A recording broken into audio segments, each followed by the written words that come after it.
Hi and welcome to A Mum's Truth. My name's Nadine Whitlinger and I'm your host. I'm so thrilled to introduce you all to Meli Neubek.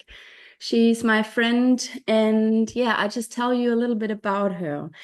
She's a devoted student to the art of knowing herself, truly, madly, deeply. She's obsessed with all things psychology, philosophy, and the paradox that is life. She blends a student's mindset with strategic action to her everyday life, packing in as much experience as possible. Wielding a diverse tool set for soul inquiry, Melly uses a no bullshit approach to guide people into the same kind of honest self-inquiry that has shaped her own growth. To cut through noise, identify what's real, and show up for themselves and in their relationships with authenticity and intention. You can usually find her reading, writing, talking, cooking, spending time with her favorite people, cats, and chickens, or channeling her creativity as an entrepreneur and co-host of Celestial Curiosities, where she brings humor, curiosity, and grounded insight to the art of self-awareness through astrology. Welcome, Melly. Thanks for having me, Nadine. I'm so happy to be here. I just before we get into anything, I just wanted to add, because I always do that, how we know each other. I mentioned already, I know you from the Friends of the Truth community, and your energy was something that stood out to me from the very beginning. You do the astrology calls. It You didn't do them right when you joined, but shortly after, and I felt really drawn into how you present them. You just know your things. You are very grounded, and because we're talking a bit of astrology today, I feel like I always find my fire signs, and I think I did that with you, and I really appreciate you. And yeah, I'm really excited that you're here today. Oh, thank you. Well, I really appreciate you. And I will say, I think that I have a trend also of finding my fire signs. So that's a thing. We know fire Yeah. sees fire. It was my 41st birthday on Sunday, and I don't know if I have cracked some funny algorithm on Instagram, but I've got all these posts about Leos come up, and a lot of them really made me giggle because a lot of them just really hit the nail on the head, in my opinion. And all last week, I was in this like, I felt this big energy. And as a child, and I think you might be able to relate to this, I was often told that I'm too bossy, I'm too loud, I'm too much, basically. And for a very long time, I felt like I have to contain myself. And so I fit in and I'm not too much. And it took me a very long time to actually accept who I am.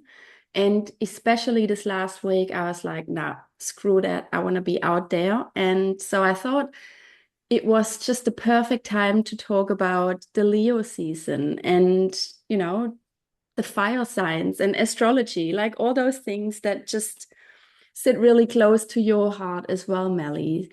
Can you just talk a little bit about the Leo?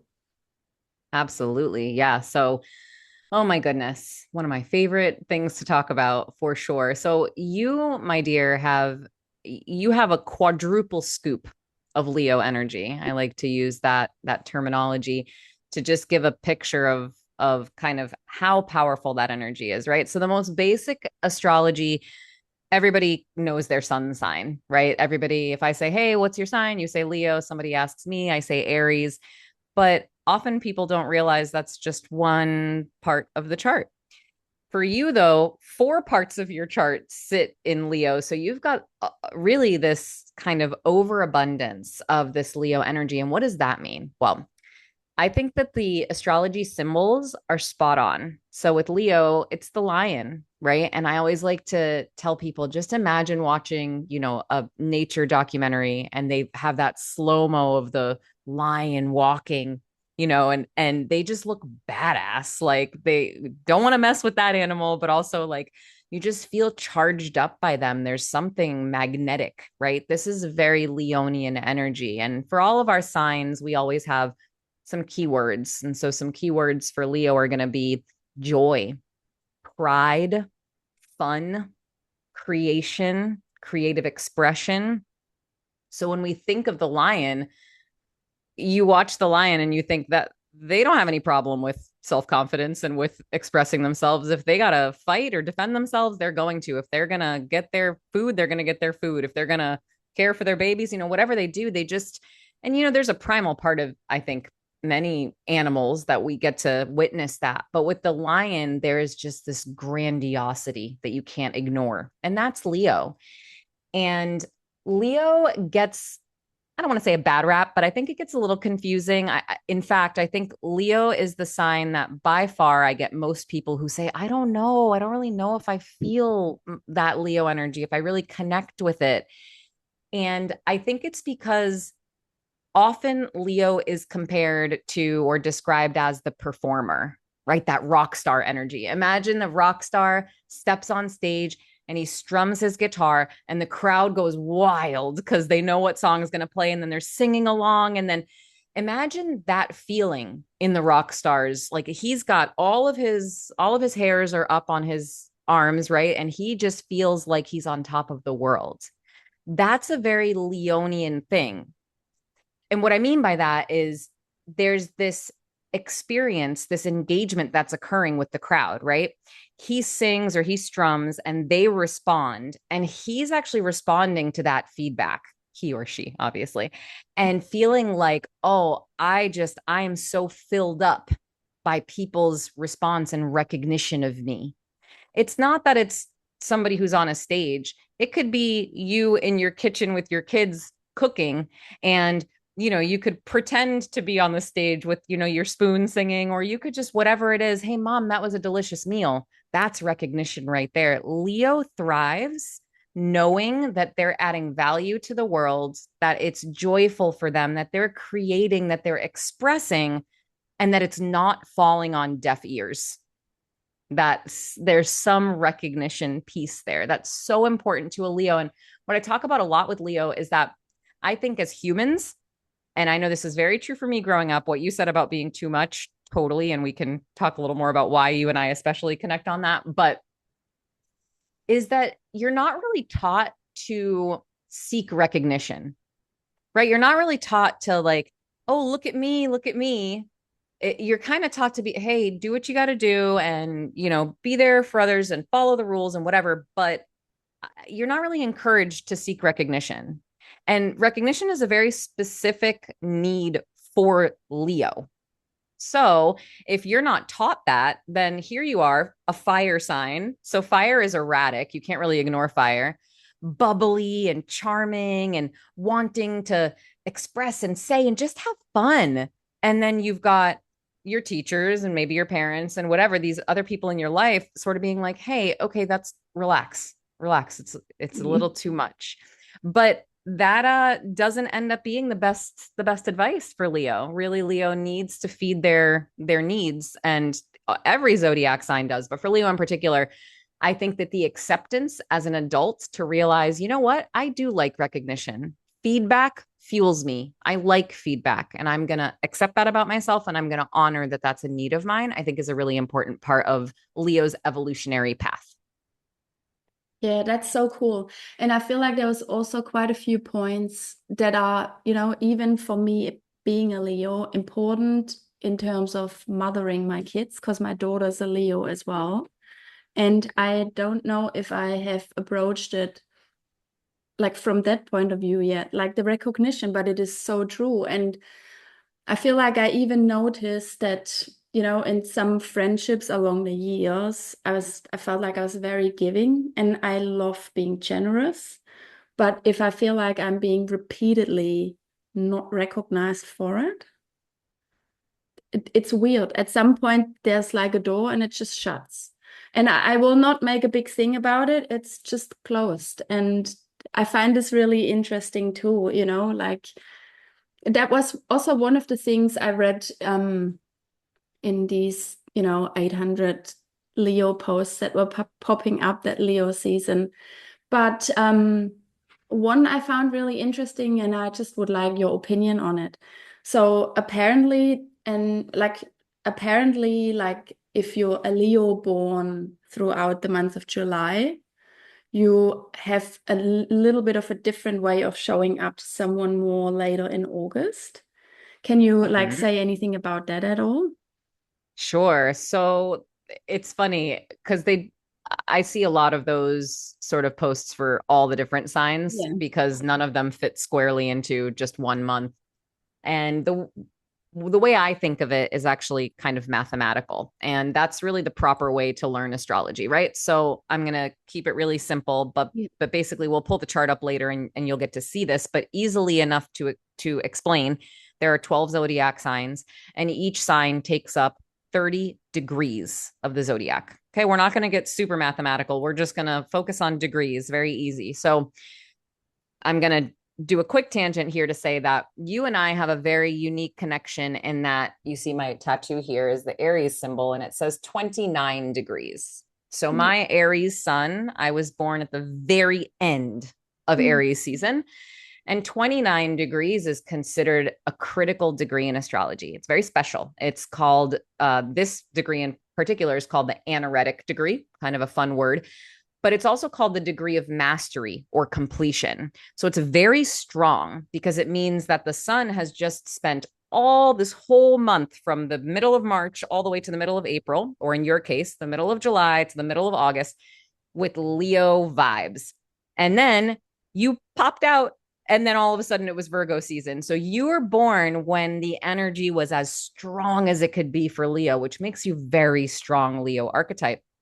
Makes me very strong Aries archetype. So you and I have a very almost like a soul level connection. We understand, especially when you say that, oh, being too much, it's like, yeah, we get that. Fire and 29 degrees can do that to you. So back to your question, in the first, let's say in the July Leos, they're in the first 15 degrees of Leo. So they're like a little bit younger, if you will. They're not as fiery, they're not as strong. Their leadership qualities, for example, maybe don't show up as confidently. They have maybe a few more we could say obstacles or challenges or just maybe a few more lessons to learn on the way. You just think of a baby, a toddler learning how to do the thing. And then you think, okay, if we're in the August Leo, they're in the second 15 degrees. So they've got a little more experience under their belt, if you will. And especially for you, you are like the most graduated Leo that there can be at that 29 degrees. So you really embody all of those Leonian characteristics. Now, I always like to make sure to say, there's no good or bad, there's no right or wrong, there just is what there is. And there's always going to be the shadow and light. We don't get to appreciate that joy if there's not grief and all of that, right? So, just in the same way that if you catch the right wave, you could just be on your creative high and be like, oh my God, this is the best. I am awesome and I'm going to do all the things. Just as quickly, you can also have that other extreme side of questioning, having that ego come in. Is this, am I doing this right? Is this really what I'm meant to do in the way that am I being authentic? All of that, it can be just as extreme on both sides. So, this is where I think the self awareness and the patience and the grace that we have with ourselves is so important. And I feel like astrology can really help us have that with ourselves. Maybe, yeah, maybe, let's take that cue to talk about astrology from a more general point of view to keep it Sure. simple, but also because I think there's still a bit of misconception what you were saying before, how there used to be like your daily horoscope on the newspaper and stuff like that, which is really like I just talking about my like childhood, I feel like people around me were using it as like the little fortune teller. So yeah, maybe we can just get a little bit into astrology. Yeah, absolutely. So, oh my goodness, astrology. It is, from the most basic standpoint, we have the sky, we have the cosmos, if you will. Let's just call the sky the cosmos. We've got all these planets up there, right? We've got Jupiter and Mars and Venus. And at any given moment of any day, all of the planets are moving and they're moving at a different speed. And so at any given moment, because each of these planets, I like to think of them as the board of directors. Okay. Like everybody has a board of directors. Have you seen the movie Inside Out, the I did, cartoon? yeah. Yeah. So you know how like Yeah. she's got joy and grief and all that. So imagine that the planets are like each person has each planet as a board of director, like one of their directors. And based on where the planets are in the sky at any given moment, when somebody's born, the energies that those planets were giving off based on the zodiac sign that they were sitting in, they basically paint the picture of the energetics of this human being. Now, that's speaking to it as you and me, and on the most basic level, people have heard of usually a birth chart or an astrology chart, a star chart, sometimes is said too. So each of us has one of those because the minute we were born, the planets were somewhere. Well, the same thing is true for, world wars and the moment that a movie was released, and any moment has its astrological signature. And basically, you can look at any moment, you can look at any person's chart, and the more you do it, and I've now done it hundreds upon hundreds of times, and you know what you're looking at, you can speak the language. It's kind of hard to say, oh, this doesn't work, because it just works. It's been used since Babylonian times, which was basically a bajillion years ago. I'm not good at historical exact Neither am I. yeah, it's not, I don't commit that to memory, but I am quite adept at this language. I'm fluent at this point because at some point I've always been very interested, but I basically got obsessed and thought this is just too cool. It's like too magical to ignore. So there are several different ways one can use astrology. The two primary ways that I use it are psychological and evolutionary. So, from a psychological standpoint, I can look at your chart, Nadine. I can look at anybody's chart, and I can look at these board of directors and say, oh, based on where I see them and what's going on here, you have a really high creative capacity and you're probably pretty fiery. And, these things that we've already been talking Yeah. about. There's all sorts of other things I could say too, but those are, let's just say, some of the primary. And that's an example of psychological. Evolutionary is getting a little bit deeper. And this is where I think, in particular, more skeptical people might say, oh, I don't know about that. And the line I like to use is, well, whether or not you believe in reincarnation, astrology does. And the chart has part of what it's showing us is what your soul's evolutionary journey is this time around. So the idea is that our soul has lived, we don't know how many past lives, we don't know what we've been up to, we don't remember that in this current life. But the chart speaks to what we've come from, what karma we want to leave behind, and what our destiny is. What should we be paying attention to this time around?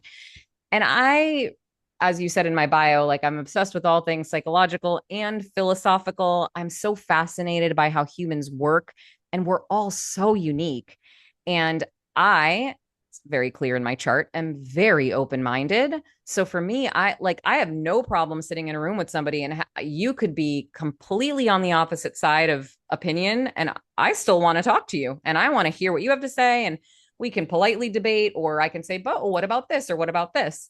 And that's not true for everybody. Some people are very rigid and say, no, I believe what I believe, and that is black and white, and I will fight that till the death. I can see that in your chart too. Now, from an evolutionary perspective, sometimes we can look and see, hey, your soul came to learn how to stand up for what you believe in. So great, follow that path and do you. Maybe your soul came to learn how to be a little bit more flexible.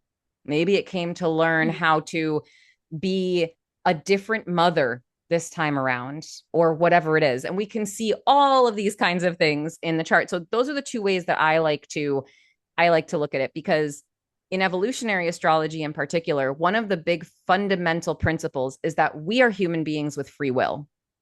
The chart, excuse me, the chart shows us where these planets are, how that may impact us as a human being, but our soul level stuff, that's the juice for me. I'm and we get to choose, what do we want to do with that information? And do we want to, do the hard work sometimes that it is to Mhm. shed these old stories and whatnot? To me, that's the evolutionary work. Or do we want to exercise our free will to say, you know what? I actually don't want to do that. I'm going to do what I want to do and we'll just see how that goes. And so I think something that I always try to make sure people understand is that just because somebody loves astrology or talks about astrology doesn't mean that we believe that the stars have just written everything out for us, Yeah. the end. There's still that aspect of free will that's really important too. Yeah, nice. And you also mentioned about, the sun, like where sorry, it's a sun sign, but then we've also got like the rising sign and the moon sign. Can we just talk about that as well? Yeah, absolutely. So it actually might be nice if you want, I could pull your chart up because Yeah, the sure. visual is very helpful. Yeah. So we're going to pull up Nadine's natal chart. So this is going to help us to see exactly the minute that Nadine was born, where was every single planet? And we're going to talk about the three most important placements in any astrologer will say these are the three most important placements that you would want to pay attention to in any chart. And what you just said is the rising, also called the ascendant, the sun, and the moon. So, first and foremost, the ascendant you see over here on the left hand side of this chart. And actually, let me just do one quick zoom out, kind of like really basic. Hmm. This is a chart. Every single chart that you look at for any minute of any day is always going to be a circle. It's going to look just like this. And that math that I did earlier, where I said 12 signs, all those signs are listed here on the outside with their symbols. And I said that each one takes up 30 degrees. You see that it's split into these pie slices, if you will, which are houses. So there's 12 houses, 12 signs, 30 degrees each. Really simple math. 12 times 30 is 360. We all know from basic elementary school that a circle is 360 degrees. Very, very simple. Now, the ascendant or the rising sign is always denoted here as the letters AC for ascendant. And it's always going to be found in your first house. Okay. And astrology is very logical. So it builds upon itself. The first house is where we find the signs and the sign literally, which for you is Leo, and sort of the energy of like, okay, what is the first thing that we see of this person when we first meet them? So I like to say the rising sign is how you rise into the world. And I have assigned a verb to each, the rising sun and moon, for simplicity. And for me, the rising sign is how you act. The way you show up when I first meet you. Hey, Nadine, how are you? Shake your hand. Da da da da da. We're just chatting. I'm probably going to get a pretty like bubbly kind of vibe from you. Like you're not to be ignored. I always say with Leo, also, you step into a room, let's say you're at a cocktail party or something, and you've probably got a nice big smile on your face and you're probably having a nice conversation and people are sort of magnetized toward you. Okay. That's like, I can just expect that energy from you. And like I said earlier, it's not just the rising. Then you've got your sun, Mars, and Mercury. So you've got four placements. That's Mm. the quadruple scoop of all this Leo energy. Well, what does all that mean? Let's go to the sun next. For you, in your big three or your primal triad, your rising, how you act is Leo. Then your sun, which I like to say the sun is how you be.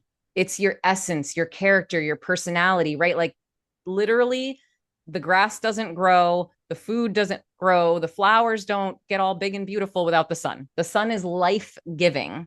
So it's literally what gives each of us life. And those sort of sun sign horoscopes that you would get in the newspaper, I think part of the reason people are skeptical about it is because everybody who was born in that 30-day period has that sun sign. So it's like, oh, how can you tell me that all these people are exactly the same? Well, no one's saying that you're exactly the same. There's all this other shit going on that means, can I swear? Yeah. Let it there's out, all girl. there's all these other planets that are all these other board of director members, right? That are playing different roles. So everybody's still incredibly unique. But the essence of Nadine, how you just be, is this Leo flavor. And again, we look at those key words: joy, creation, creative expression, childlike, just wonder and just fun. Like there's just this desire to just truly, can we just have fun? That would be great. Mm. And it doesn't mean that that's going to be easy per se, but it is what your soul is seeking. So, again, from that psychological standpoint, I know that I can say, hey, let's talk about your creative pursuits. Like, what do you do to creatively express yourself? What really makes you feel inspired? What makes you like want to get up and go? And where are you most comfortable being seen in the world? These are all things that if you've been like unlearned out of realizing that you actually are a creative person and that that's really important to you, these are the Mm. kinds of questions that's going to get a Leo thinking like, actually it's been a while since I've picked up the paintbrush or that I've done the podcast or whatever it is. And yeah, that feels like that would feel good. And just because you and I are friends and I've seen you now start this podcast and it was something that you were very much questioning at first, but then when you started it, you were like, holy shit, I feel alive. Mm. This was a perfect example of that Leonian need to create. It could have been that you could have chosen that I was going to go buy canvas and acrylic paint, and you would have, if that's what your soul wanted to do, that would have been the creative path. You've taken this one for now. Who knows what else is, out there. But rising and sun, you've got the same of both. So you've got all this really strong Leo energy. Real quick, I'll just mention that Mars is motivation. It's also aggression and anger. That's when I was Mm. speaking to you directly of like, oh, well, you can also fly off the handle and probably have a bit of a temper and kind of lose it on that extreme side. Mars gives us a bit of that, but Mars also gives us action and makes us feel inspired and motivated. And then Mercury is how we think and how we communicate. So you've just got all this Leo, Leo, Leo. That's very, very much at the forefront for you. It would be difficult for people to not see that in you.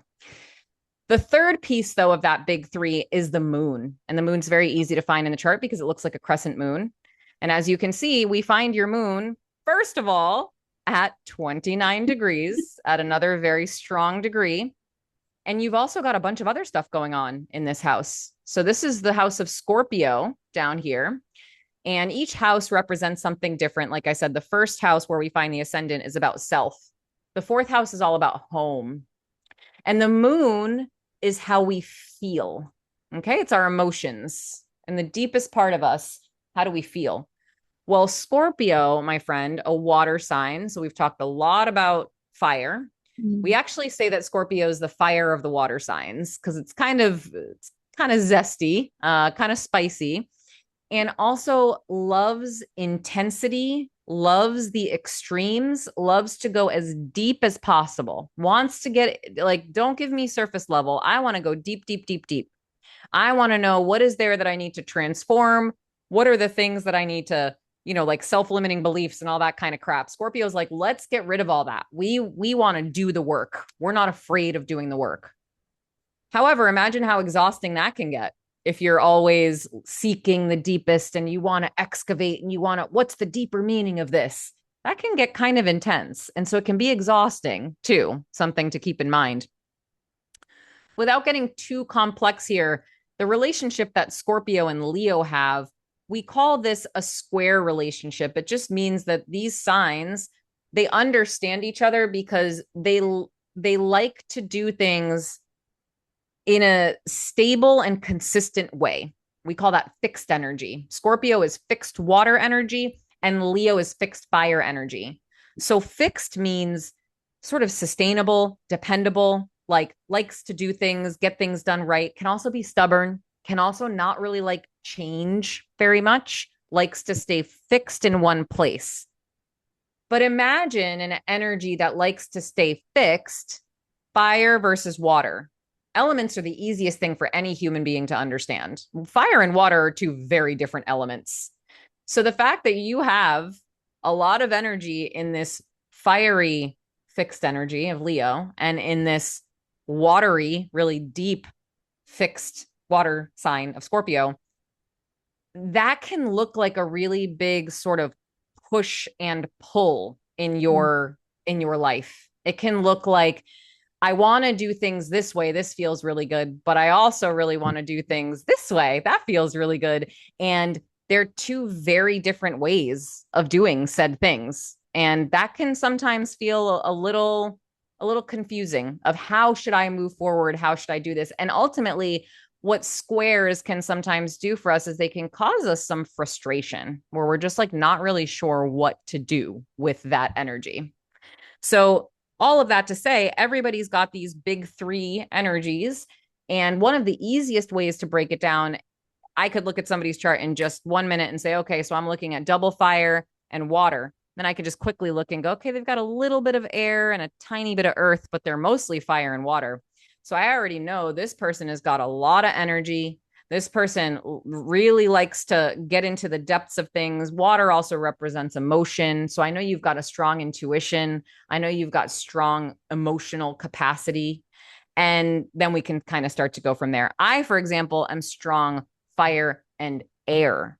So I always say I'm like, the forest fire. Like the fire starts and then the air comes and then all of a sudden the thing's just like blazing.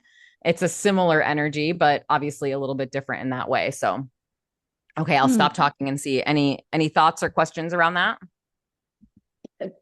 Like the yeah, like the water and fire.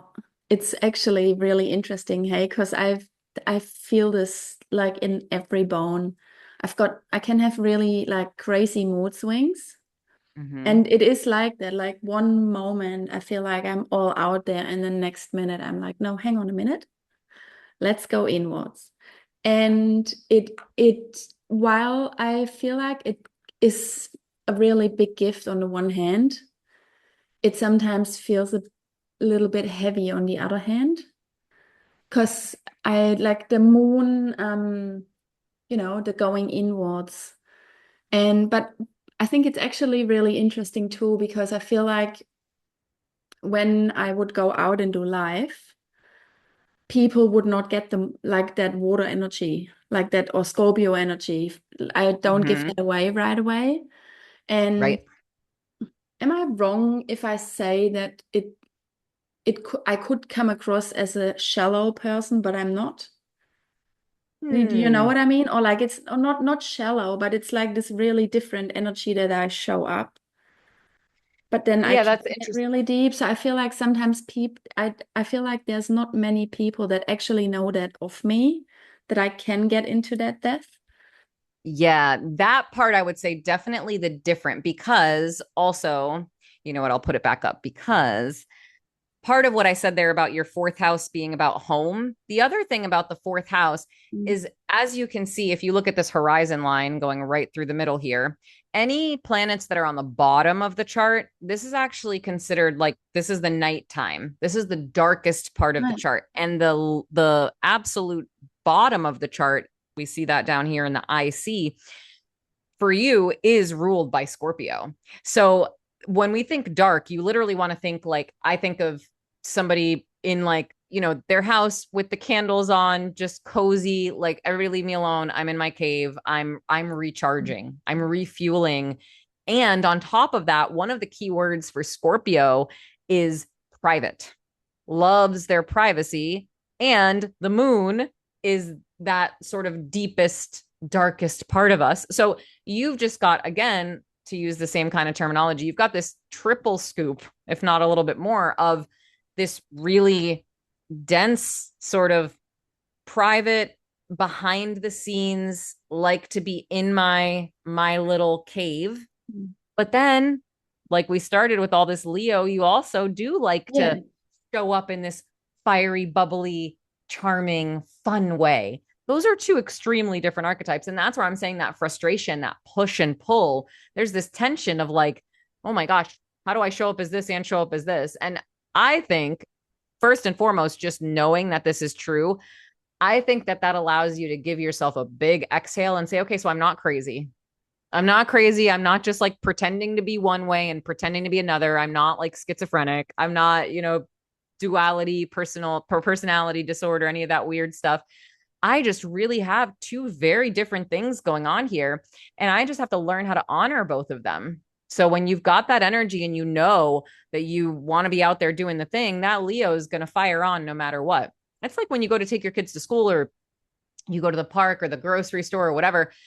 Yeah, sure, of course you can be in a mood and not want to talk to people or something. But my guess is that probably if you've got that forward facing face on, you're going to put that smile on and you're going to give that Leo flavor. And then the second your house door closes and you're inside, you're like, oh, thank Yeah. God. I'm gonna put my pajamas on and just like nobody talk to me for a little bit, you know? And I think you just have to honor both sides of that. First of all, sorry, I think my Zoom just gave you a thumbs up and I didn't even touch anything. That's okay. I love But it. We'll take it. it is so true. Um, just one question to that. Like is there like an easy answer to give from like a soul point of view, you know? Well, so now I lost my train of thought. I actually thought about it the entire time. Clearly I'm supposed to work through something, right? Like if this is my chart, you know, like Mhm. being really out there, but then at the same time needing this time to retreat and just go inwards. Mhm. So from a soul level, there's a couple of different things that we look at. One, there are actually many astrologers that practice the rising sign, that ascendant. They say that that's like a one way of looking at your soul's path. So, like I said, this is kind of how you act. It's you don't really need to try. It just is part of Mm. how you rise into the world. I see it a little bit more that way, but we could also say there is part of this where part of your soul's journey is to show up like a Leo, is to learn how to really fully embody that. That's one way. The primary way that anybody who's looking at evolutionary astrology, which is where we're looking at that soul's path, is we're going to look at what are called the nodes of the moon or the lunar nodes. So down here in Scorpio, you'll see at this 12-degree point, there's this thing that looks like a horseshoe. Okay. Mhm. This is the lunar south node. And the south node shows us what is the karmic energy that we are bringing in from our past lives? Like, what is our soul carrying with it? And the idea with the south node is that ideally we want to get rid of that, not get rid of, that's kind of a maybe too harsh way of saying it, but we don't want to keep reliving the same karma. We want to break that karmic cycle. And so we kind of look at that south node and say, okay, we're going to take the more shadow version of what this sign, so Scorpio, has to give us. So Scorpio can be very vindictive, like really good at the revenge game, right? Like if somebody says something wrong to you or does something wrong to you, you know exactly the thing you can say to cut them down real quick, make them feel very small. And really, I just wouldn't want to be on your bad side. Okay, that's part of the big Scorpio piece, and that can be very extreme, very intense. Scorpio is also ruled by Pluto, and there's a lot of the themes of death are very strong here too. And it doesn't have to mean just physical death of a human body. It can also mean like, death of different parts of you. The transformative idea of death and rebirth is a very strong part of this too. So you can get really caught up in that intensity. You can go real deep and kind of forget, oh, I'm in this human body and I'm meant to be experiencing this human experience. I don't have to always be floating in the depths of everything. So when I think of the karmic nature of Scorpio, we also look at the fourth house and we look at Yeah. multiple other things. Basically, what I'll say to you is that you past sort of karma that you're bringing in, there's something around family, there's something around really intense family stuff. Perhaps you experienced like a lot of sort of death and just really heavy things in the family space and in the home space, which could lead to in this life feeling a little bit like home is not very settled for you. Like what is really the strong definition of home? How do I feel comfortable at home? It can feel kind of intense. And the idea is how can I create a home for myself then where I truly feel like happy and well and I feel held in my home. Home is supposed to be our safe space. And with a south node, with all this other stuff, you've got Saturn there, you've got the IC, the moon, and Pluto. These are some pretty heavy placements. Just shows me that there's a strong thread, whatever that looks like for you, around family and around home. Yeah. And Yeah, awesome. yeah, do you want to Definitely. say anything about that? It does definitely ring through. I Okay. feel So, like just when you say that, I feel like like for me, it's kind of an affirmation because I feel like for me, the most important thing is actually my family, my children. And I feel like that's just how I see it. I've got an opportunity to break some cycles and make some changes and create a different kind of home. beautiful. Well, moon represents mother. There's a few things that we look at when we're thinking of mother, but a moon in the fourth house is a pretty strong placement for a mom. It makes a lot of sense because if moon represents mother and the fourth house is home, I Yeah, can't look at any chart and say for sure you're going to be a mom or you're not going to be a mom, but that's a pretty strong placement for a mom. And also Saturn that you see here, Saturn is the disciplinarian. So when we look at the board of directors, kind of like the principal, like here to learn lessons wherever we find Saturn. But Saturn is also very responsible, very duty driven. Well, feels responsible for XYZ. In your case, for where we find this in the fourth house again, I know that you have a deep sense of responsibility and duty to your home life, and yeah, family is all in that. And down here in the fourth house, we're not only looking at your current home where you live, we're looking at any space that you consider home. We're also looking at your family that you came from and the family you've yeah, created, and we're looking at your ancestors. We're looking at legacy. Like, so this can go pretty deep. yeah, So evolutionarily, right, your soul is coming in strong family stuff, strong ties to depth and transformation. And part of the lesson here is to not maybe be so intertwined, not maybe go so deep all the time. It can be very difficult for you because with your moon and Saturn there, yeah, there's just a lot of energy pulling you there. But it is a nice reminder for when you find yourself getting lost and needing to escape your own life. If you feel like you need to escape your own life, then or escape your own home, then we've gone maybe a little too deep. Let's see if we can bring it more back to the human body. And so what we look at is the north node of the moon. So up here in the sign of Taurus, you've got your north node.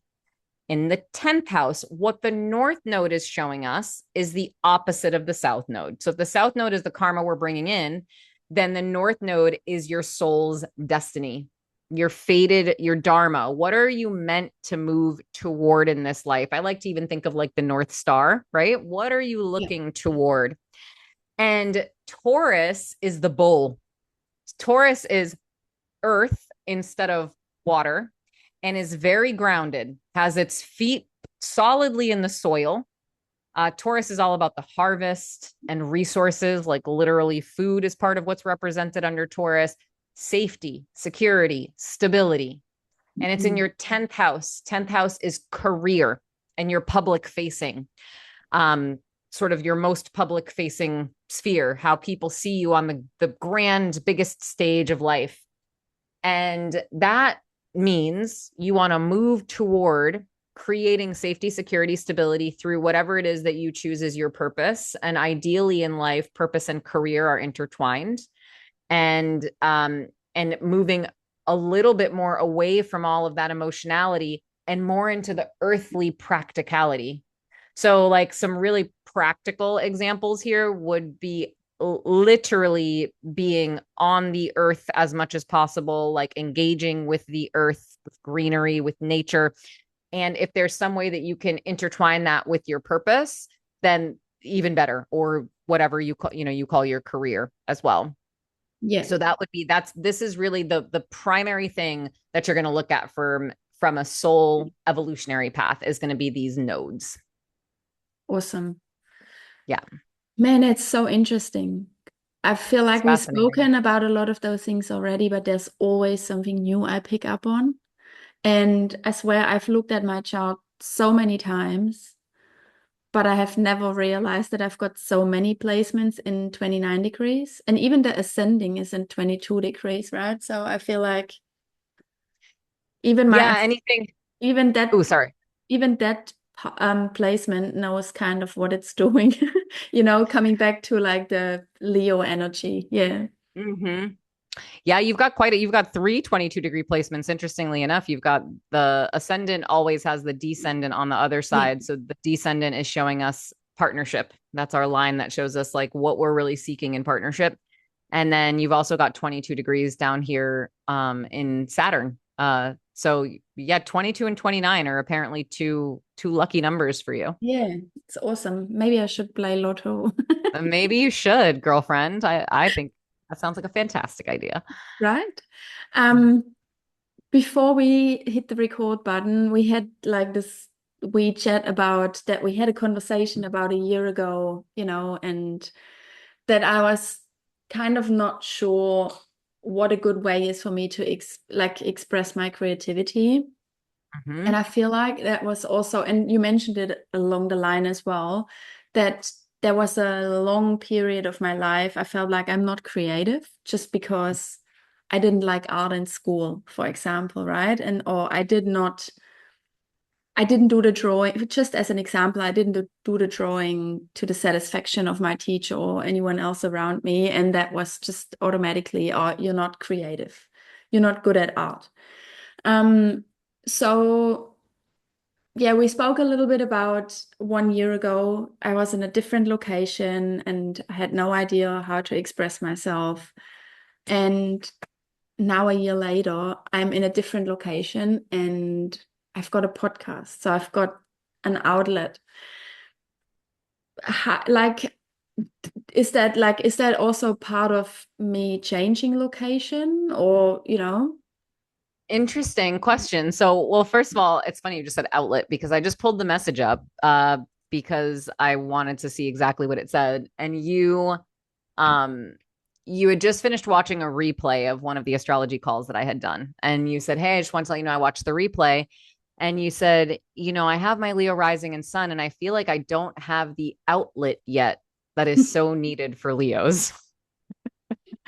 I love to talk and I love an audience, but that's about it. Anyway, it was very interesting. And you kind of went from there. Look at that. Look what happened a year later. Mm. Then you had acknowledged that you didn't feel like you had the outlet. And then, again, you're a human being with free will. There are choices that you made that got you to this point. It's not like the stars were like, okay, Nadine, the whispered in your ear, it's time to do a podcast. It's not quite exactly how that works. However, there's a couple different things that we can look at. And one of them is that we can look at your transits. Now, Mhm. you mentioned where you live. I mean, there's astrocartography is a whole thing. You can look and see like what Yeah, areas yeah, of the yeah. world are better for you to live in and blah, blah, blah. I don't know for sure if that, played in. But what I can tell you is looking at, so what I've done here, you've got your birth chart is here still in the middle. Mhm. And then on the outside, we're looking at where all of the planets are right now. So Yeah. without getting too crazy, I'm just gonna I can tell by looking and seeing where I know all of the primary planets have sort of shifted into new signs and houses. And I can kind of say, okay, what might have activated Nadine's desire to do something new out there in the world that she hadn't done before. And a couple of major things happened this year. When did you start the podcast? About 3 months ago. So that was I think it was May. In around May. Okay, cool. So Uranus, which is up here in your 11th house, Uranus had just finished moving all the way through Taurus and then just switched into Gemini back in April. And it's kind of, this is a very slow moving planet. So is Pluto, so is Neptune. Those are the biggest ones that have been making their shifts over the last couple of years. And they all finished making those changes this year.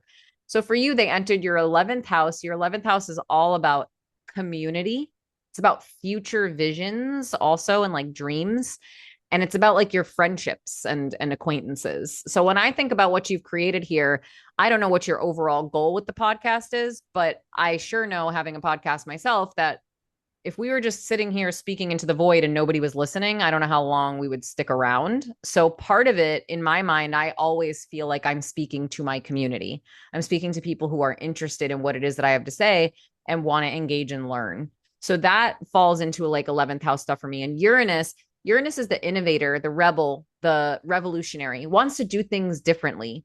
You have a pretty strong Uranian flavor because rules Aquarius, and Aquarius for you is right over here, and you have Jupiter there. Again, without trying to get too complicated, Jupiter is the planet of abundance and growth and expansion and luck.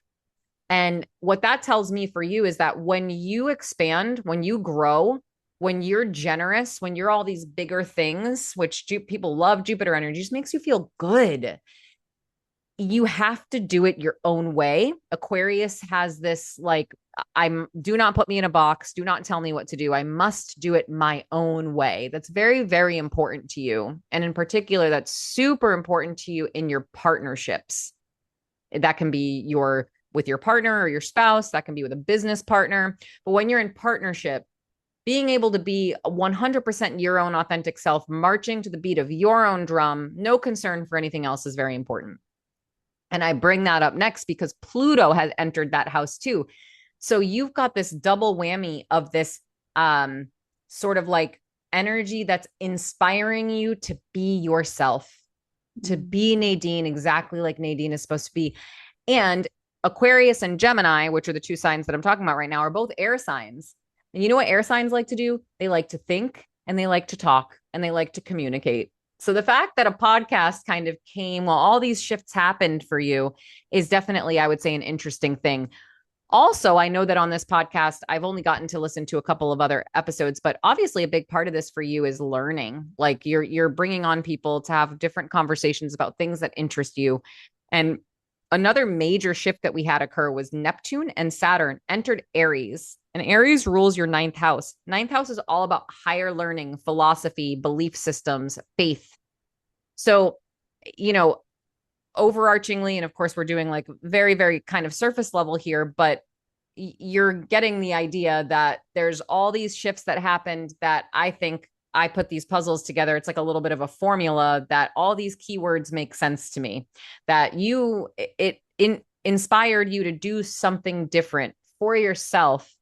And a big catalyst ultimately, I believe, on June 30th. So it was only about a month ago, but you're very Leonian. So this like was coming for you. Jupiter entered Leo and it'll be there for a year. So while Jupiter is moving through the house of Leo for 1 year, this is Jupiter coming to say, hey, it's time for you to have main character energy. We actually just dropped an episode on this week. We went through every single rising sign and said, hey, based on your rising sign, here's what Jupiter's asking of you in this next year. And with the first house, and if you've got planets in Leo, the biggest thing that Jupiter is saying is it is time for you to show up for yourself. And so I only imagine this taking off more for you, you settling more into what feels really good to you during this next year as Jupiter moves through Leo as well. So there wasn't much activity. There hasn't been much activity down in your fourth house. You're talking about moving. I don't know if you have frequently moved in your life, if you've lived in many places for like a long time, or what's sort of your history with moving?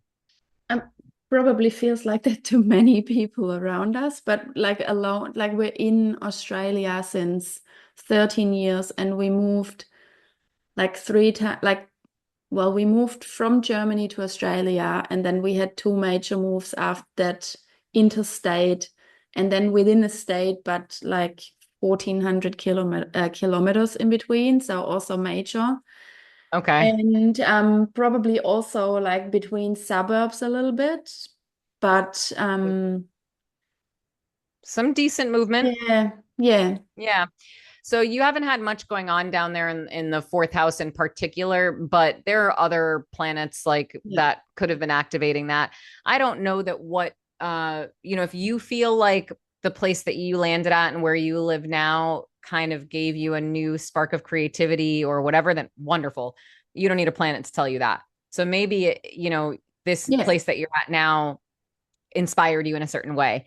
But I think that a lot of the shifts that occurred feel like they were really inspiring you to step way further into yourself and to do so with confidence. Crazy, because I feel like I can't even put it in words, which does not happen that often. But I really feel it. I feel this. And I did see the post that you guys put up about it. Hmm. I really feel it somehow. So, and it makes me excited. It actually makes me really, I feel like I've got this excitement. Good. And I love that. yeah, so we shall see. Awesome. We shall see what Well, happens. we shall see. You'll have to keep me posted. The last thing I want to show real quick, this will be a Yeah. quickie. I brought this one more chart here, which Mhm. this is what we call a solar return chart. Oh yeah. So basically, every year our solar return chart changes a bit, but the way that a solar return chart is calculated is the minute that the sun was back where it was the moment that you were born, that's your solar return. So there's a return for every planet. A lot of people have heard of their Saturn return or their Chiron return, and each of these happen in a different amount of time. But we have a solar return every single year. So as you can see, the sun is exactly where it was where you were born, 29 degrees, and it's in Leo. Now, what we want to look at with the sun when we're looking at a solar return chart, we're going to do the exact same thing that we just did, basically looking at the rising sun and moon, but we're going to Yeah. look at it through the lens of, okay, these are the three main energies that sort of paint the year ahead. What is the theme? What are the themes for the year ahead? So it's always going to be in Leo, the sun, of course, because it's exactly where you were when you were born. But we want to look at what house it's in to see where is that life-giving force focused. And for you, it's transiting through your solar return ninth house. So I just talked a little bit briefly about the ninth house. This is higher education. This is belief systems, your faith. It doesn't mean has to be religious. It's just what do you really believe in, right? Yeah. And philosophy. So it's also travel, like long distance travel. So maybe there's some travel in your future too. I don't know. Mm. Especially because you've also got Sagittarius on the ascendant. So when we look at the ascendant, the rising on a solar return, this is like really the the kind of front runner energy for the year. And when you were reading my bio at the beginning, and it said like something about how much I love experiences. Mm. Sagittarius, one of the biggest things about Sagittarius is it has come to experience as much of life as possible. Just so optimistic, so open minded, just wants to do and experience and adventure as much as possible. So, Sagittarius is the ninth sign of the zodiac. So, it's very closely related to the themes of the ninth house. So, the fact that you've got your sun in the ninth house and you've got Sagittarius on the rising for your solar return, this is should be an exciting year for you. Any experience or opportunity that comes your way, just be really, really open-minded. Don't overly question. Don't let yourself get stuck in that fixed energy of, oh, but what if this and is that right? And no, just allow yourself to like melt into the wonder that is life and just see Mm. what's available for you. Okay. That's two major things there. And then the emotional flavor of this year for you, the moon is in Capricorn in your second house. So this is talking a lot about instead of your emotions being so deep and heavy and Capricorn really likes for things to be orderly and logical and tangible. And it's this very strong earth energy. So instead of being so emotional, it's really looking for more practicality. So it doesn't mean you're not emotional. It just means maybe you don't let that totally like take the wheel, if you will. And there's a little bit more practicality to the way that you approach your emotions and the emotional landscape of the year ahead. And sitting in your second house, the second house is all about cash, property, finances, assets, values. What do you value? A great time to consider what are the things that I really value? Like if I had to say my value system or my value pillars are XYZ, if you Yeah. can't honestly answer that question like this right now, this is a beautiful time to consider that. Capricorn loves lists, loves structure and foundation. So you'll have some good energy that's saying, hey, this would be a good time to be really clear on this.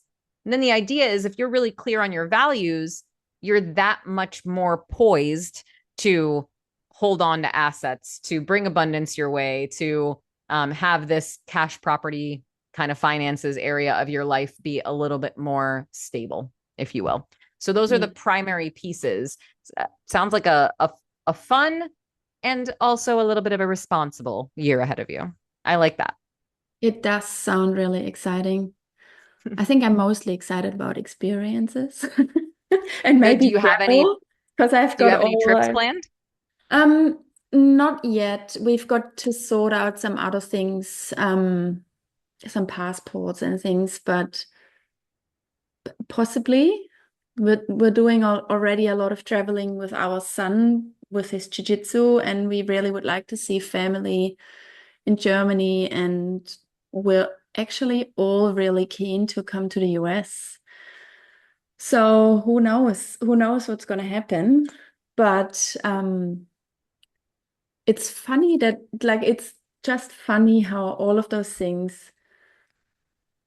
Did you mention this before that sometimes now I look at things and they just make sense to me? I feel like it it just I'm really excited, and I feel like a lot of things seem to fall into place for me at the moment, which is really cool. And I think the more you live open to that Mm. happening and open to possibility and opportunity, then I think that it just keeps coming. And it's that, it's not, I don't really subscribe exactly to the law of attraction, for example, but just Yeah, from yeah, like yeah. a energetic frequency level, it's like if you're looking for that and you're open to it, sometimes all you need is for things to align, just like you're saying, and say, oh my God, that just feels good. I get it. And then that helps spark this, oh, I believe this and I feel it. And so I trust it. And so now you're Yes, more trusting of your intuition. And then it's just more likely to keep happening. So please that's come very visit the true. US. If you come to the US, you have to come to Florida. Okay. I 100% will. I've got all these plans, Melly. It's not about that.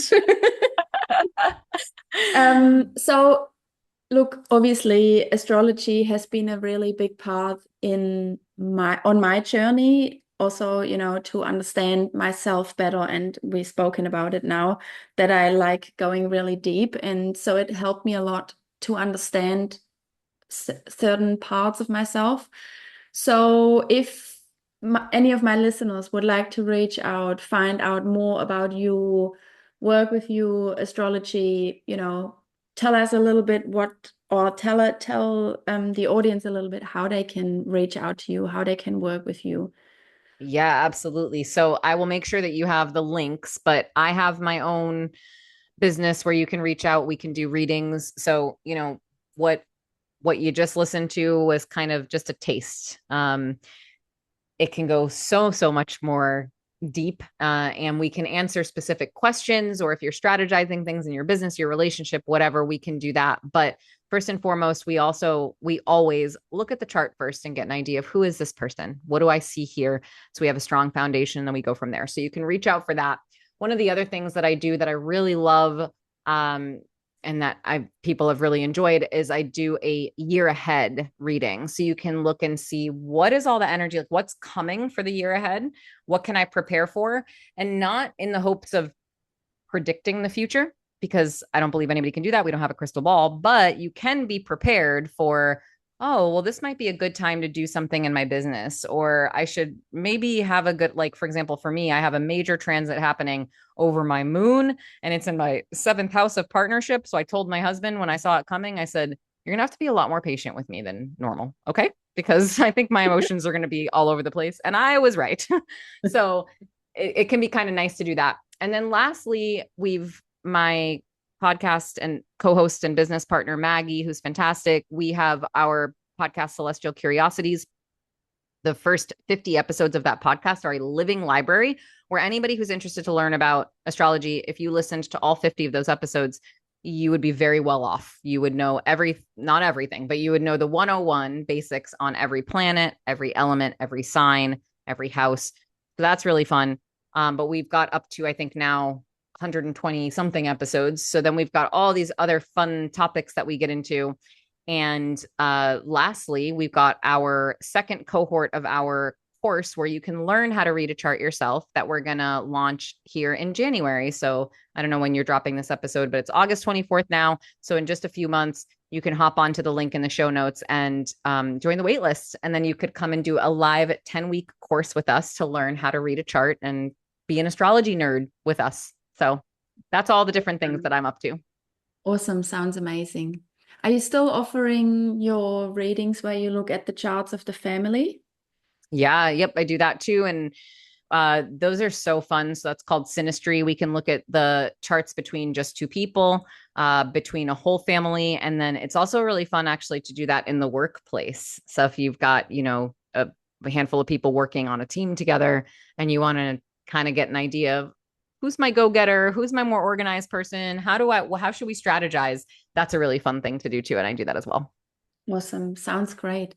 Well, thank you so much for being my guest, Melly. That was so cool. As I said, there's always new stuff I take from it. And I knew this was going to be a really great episode, and it did not disappoint. I feel extremely pumped. And Hmm. yeah, thank you so, so much. Thank you. And thank you for always being so supportive of me since I joined the Friends of the Truth group and have been on my calls. You've always, participated and always had very nice things to say. And I feel very uh, honored to be able to teach in that way. And it's just great that I've gotten to get to know you so well. I like that we share book recommendations now too. That's I fun. know. I know. That's right. Maybe it's something we should have mentioned earlier. Hey. Yeah, we like the same kind of fiction books, which is Yes. so super fun. Awesome. Thank you Well, for thank you having me, so much. Nadine. Take care, Melly.